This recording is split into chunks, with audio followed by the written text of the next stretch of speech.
Aaron Bruce, just a dermatologist here in town. I'm glad to be here talking about skin cancer today. The sun is a massive nuclear reactor. It is basically turning hydrogen into helium, and it emits an immense amount of radiation. Thankfully, our atmosphere, you can see in perspective here as to how immense this is. The sun is not just any old star. It's actually in the top 10% of star size, so it's actually a massive star, even in speaking in terms of the entire universe. Our atmosphere is what protects us from all this radiation. However, there's still quite a bit of energy in the form of radiation that makes it to terra firma. To hydrogen under immense heat and pressure turns into helium, and it's this equation that we all maybe have seen but don't know what it really means, but that really explains how we have come to view the sun and the energy that it produces for us.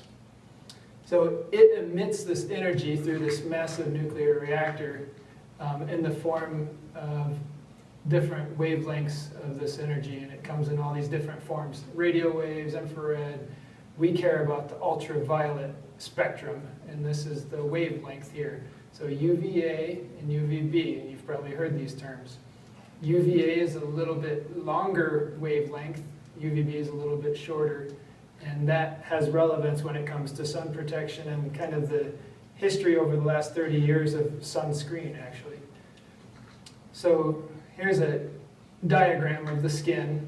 The epidermis is this top part, and the dermis is really the meat of the skin. It's the strong part.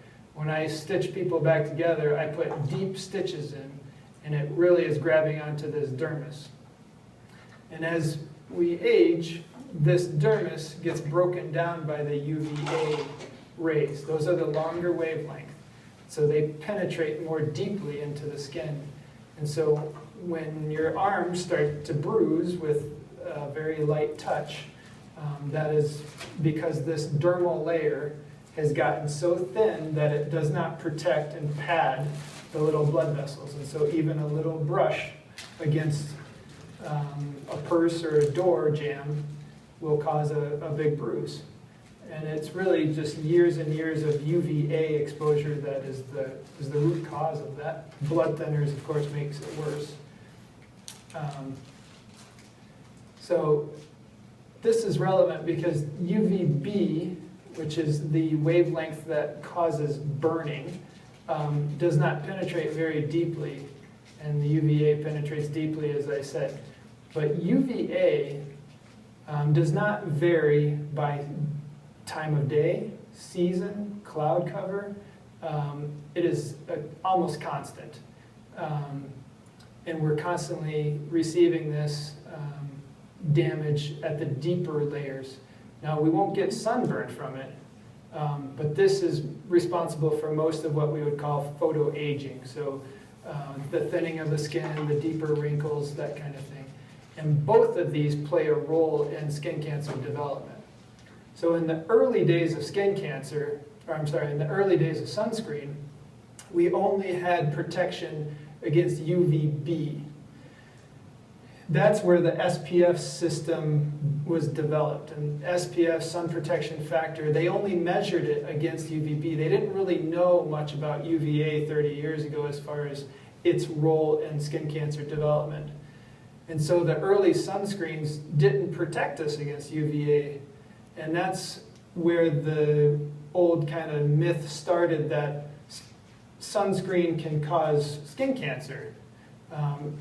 And in some ways, the early sunscreens were not the best thing because it would keep you from getting burnt, but you would spend all day out in the sun now that you didn't get burnt. So now sunscreens protect against both of these spectrum of wavelength and radiation, and they're much better than they used to be. So the pros and cons of this sun exposure. So lot in the lay press about vitamin D, and also tons of research being done on vitamin D in our specialty as well as other specialties as well. UVB is responsible for most conversion of the pre-vitamin D to what we utilize as vitamin D. And all of vitamin D's health benefits we still don't fully understand yet. And we still don't fully understand all the factors that go into a healthy vitamin D level. In fact, we truly don't know what a healthy vitamin D level is yet. So all this is still in its infancy as far as the research goes. But this is for certain that it does convert vitamin D. However, people think that you need lots of sun exposure to get lots of vitamin D. It takes minutes. So getting 5 minutes of sun is usually going to saturate and maximize your vitamin D production at your body's capacity to use it. So getting more sun is not always going to make your vitamin D level higher, and that's why supplements are being utilized, and obviously the risk for skin cancer goes up as well. So, and we can talk about that more too. But a lot of people need sun exposure to normalize their sleep patterns. So people that live, in Alaska, for example, can have difficulty with their sleep pattern.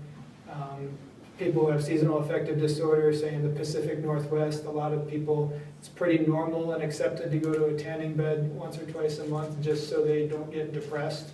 So there is some mechanism inside our head that in our brain that the sun plays a role in. We know as a matter of fact that too much sun exposure over a lifetime, particularly in fair-skinned people, does cause skin cancer, all different types of skin cancer. We also know it prematurely ages the skin. We know it causes cataracts, and we know it suppresses the immune system. And this is actually a key point that a lot of people, I don't think, in the general public really understands. So this again is the top layer of the skin. This is in more detail here. This is the dermis.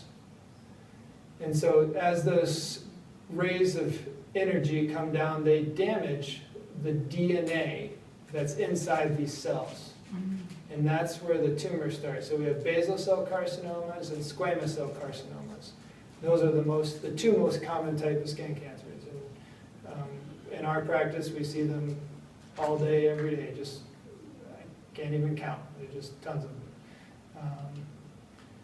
And so as that comes down and hits the skin, this is the DNA, and the UV light, it actually changes the bonds at this molecular level. And we do have enzymes to repair this damage. And that's why younger teenagers and 20-year-olds, they have this nice golden tan. Well, their skin can protect them from the sun damage that they're receiving. But the older we get, the more this system of repair, it doesn't work as well. And we can't repair all the damage, and all the damage is accruing over your entire life.